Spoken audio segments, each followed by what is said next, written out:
Hey guys, it's Ellen Brock, novel editor. Today I'm going to talk about world building. This is the first of 3 videos about world building, and today I'm just going to be talking about using a world building Bible, what it can do for you, and some pitfalls you might want to look out for. If you don't know what world building is, it just refers to the creation of the sci-fi or fantasy world that your story is set in. So the culture, the clothes, the food, the gender roles, the school system, all of those things are a part of world building. If you're pretty familiar with world building, then you probably already understand the basic concept of a world building Bible.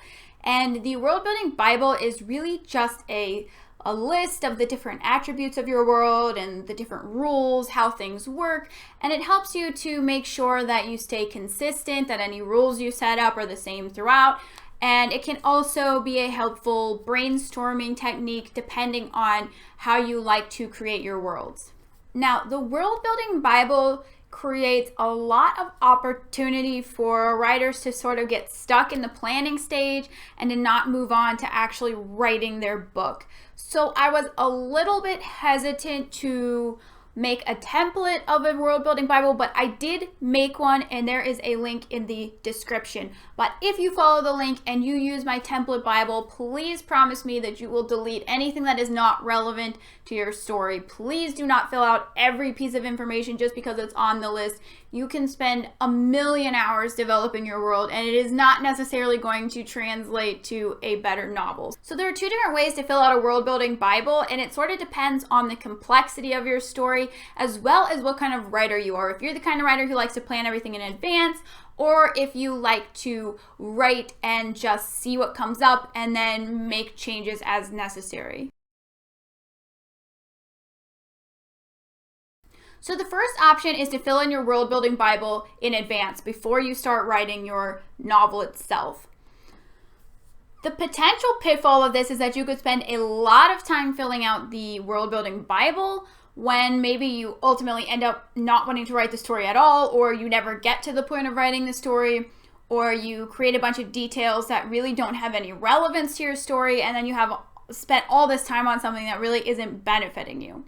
So I do recommend, if you're going to fill out your world building Bible in advance, that you go into that process with some understanding of the plot and what you want to happen, so that you're not just spinning your wheels writing a bunch of details that are never going to make it into the novel. The potential benefit of this method is that once you set something out in your world building Bible, you'll probably be consistent with it. So you won't spend as much time editing to correct mistakes. For example, if you set out that a magic spell works a certain way, it will be consistently used that way throughout the book, and you won't have to go in and make changes that you might have to have made if you hadn't planned it in advance. The second approach is to fill out the world building Bible as you go. So as you're writing and you introduce new spells, new characters, new locations, you just put them into the world building Bible. So you just build it up as you go. And this can have some benefits because you won't spend as long just in the brainstorming phase, just trying to come up with as many details as possible. You'll really only put details in your Bible that are important, that are relevant to the scenes that you're writing. So that can be a benefit. Obviously, the potential downside of this is that you could end up with things that don't agree with each other. You could change your mind. You could ultimately end up having to rewrite a lot of things as you alter how spells work or you alter how technology works. And that can be a big headache, especially if it happens over and over and over again. I recommend combining both methods because if you don't understand the basic information like the architecture, the different locations, the clothing styles in advance, it can be very hard to write compelling descriptions. And you also might end up getting stuck in the writing process because you don't know how to describe something or you don't know what you want something to look like. So understanding the basics of what the world looks like can help in advance. With the more specific things like technology and how it works, or magic and how it works, it's up to you if you want to plan it in advance, but just make sure if you do decide to plan it in advance that you don't get stuck explaining things that aren't relevant, or you don't brainstorm every conceivable spell that could ever exist when really you only need 4 spells in the entire book, because that can really just eat up a ton of your time.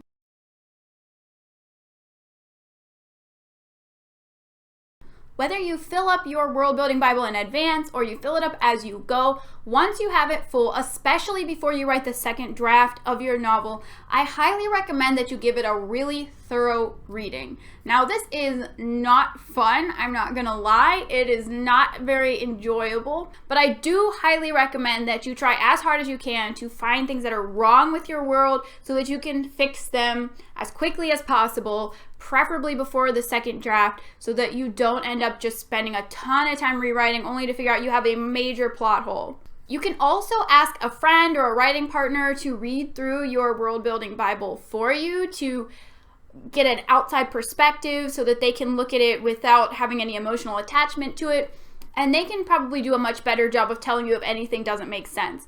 You might want to take them out to dinner or maybe send them a bottle of wine because it's not fun.